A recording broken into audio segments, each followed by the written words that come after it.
I appreciate all the love that you extend to every one of us. It just feels all encompassing and there's no partiality. And it's just such a beautiful experience to be here with you and everybody else in this group. I just wanted to say that.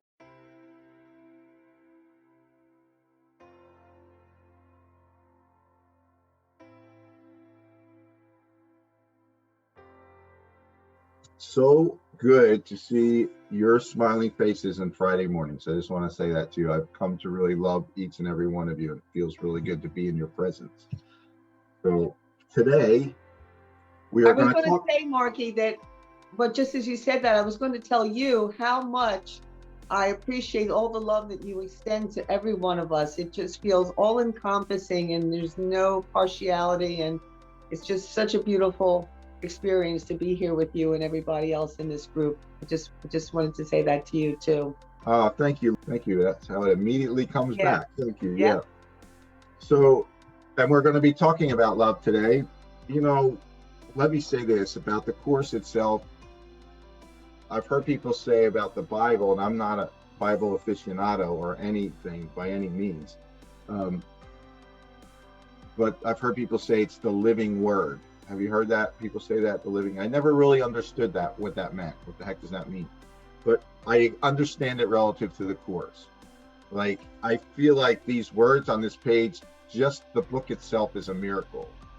The words are always speaking to me like a conversation with a person. Like, I feel like Jesus is speaking to me. As soon as I crack the book open, I see it and I feel it like a conversation. And it always speaks directly to, no matter where I open it, to whatever's going on around me, right? And so, you know, I've been having some challenges in a relationship that sort of caught me off guard, right? Relationship that I thought was going great, and some things have surfaced, and old stuff, old dynamics, right? That I thought I was done with, and noticing, certainly thought if it came up again, I would know how to deal with it and I would be different. But the impulse to do it the old way is still there. And it's like, you know, it's very challenging.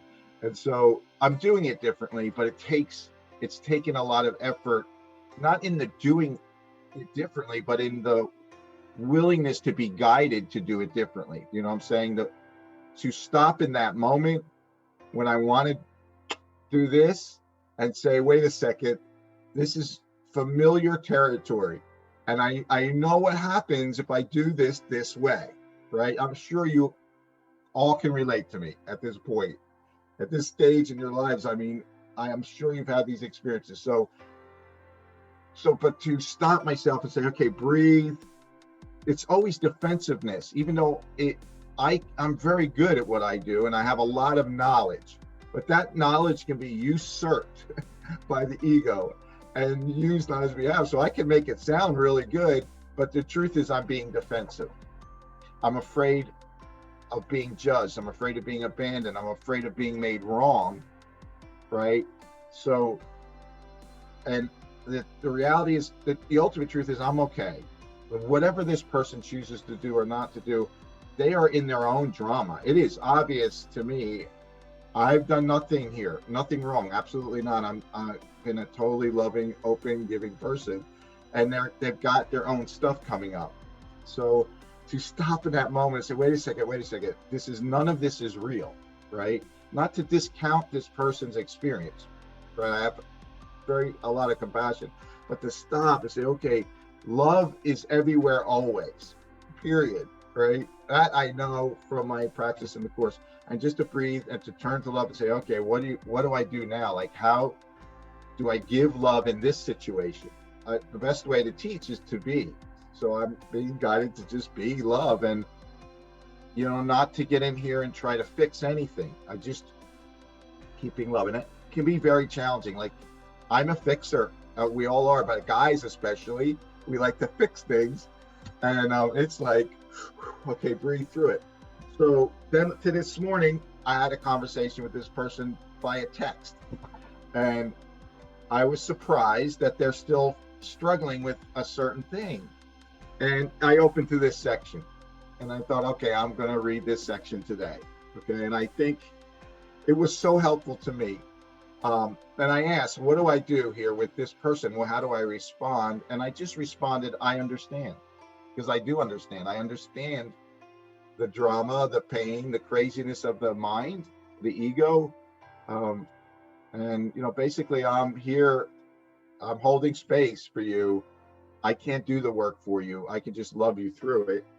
And then I sent a picture of this page, because sometimes this person comes to this meeting, and I said, this is what we're doing today, right?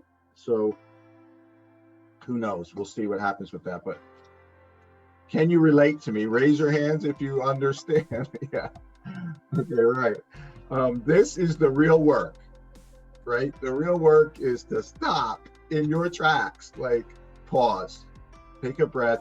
And I'm not in charge here. Not the me that I think I am. My ego is not in charge, right? Holy Spirit's in charge and is available all the time, in every moment, every second.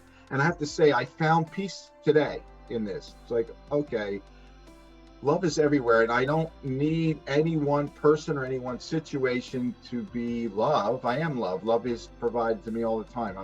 I am the expression of love.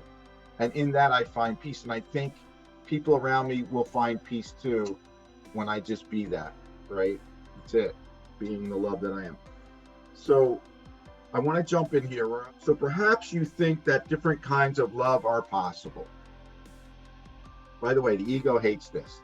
And when we really get this, there will be no more of these romantic movies, because that's all based on a special love, right? Different types of love. So perhaps you think that different kinds of love are possible. Perhaps you think there is a kind of love for this, a kind for that, a way of loving one, another way of loving still another. Who can relate to this, right? Love is one. Love is one. It has no separate parts and no degrees, no kinds nor levels, no divergencies and no distinctions. It is like itself. Unchanged throughout. It is what it is, always. Unchanged throughout. It never alters with a person or a circumstance. It is the heart of God and also of his child. So this is speaking, it never alters with a person or a circumstance. It is the heart of God and also of his child, right? Of his extensions. This is all there is. And anything that does fluctuate or alter is not love, the Course says. There's something else. Doesn't mean there isn't also love in there, but it means that thing we're interpreting as I love them now, but I don't love them now. I love them then, but I don't love them now. They're pissing me off, or whatever it is. Or I love this one this way and that one that way. This is my child. This is a special kind of love. And this is, my husband. It's a different kind of love. Or this is my wife. And the Course is saying that's, those things that we're targeting as like that's love isn't love. It's something else. And so doesn't mean there isn't love there. There is, but what is my attention on? What am I focused on, right? And also, by the act, like if you really look, when there's love seems to be fluctuating, it's because there's a getting. I'm trying to get love, thinking that I lack in love. And when I'm trying to get love, I'm going to be fearful and I'm going to get triggered. I like being happy. I'm a happy guy. I like having fun. I like to frolic in the sun. That's me. And if the people I'm around aren't doing that, I take it personally. And I want to force them to have fun. It's like, have fun. Stop being sad. Stop being, right? This comes directly out of my family of origin, right? It's just one of my ways, right? And so it's just a thing. It's not me, but it is dynamic that happens. And I can step outside that dynamic and just be love. Like when I'm doing that, when I want you to be happy because it makes me happy to have you be happy, it makes me sad to have you be sad. I'm trying to get something when I'm doing that. That is never going to work. It's just not going to work. And because all of us, when somebody tries to get something from you, if I come over your house and I try to take that lamp behind you, what are you going to do? You're gonna guard your lamp. Yes, right. That's the way it is. So, and that person will feel it. They may not understand because your words might be saying one thing, but they're feeling the getting. They're feeling that you're trying to get something, and they're defensive and guarded, right?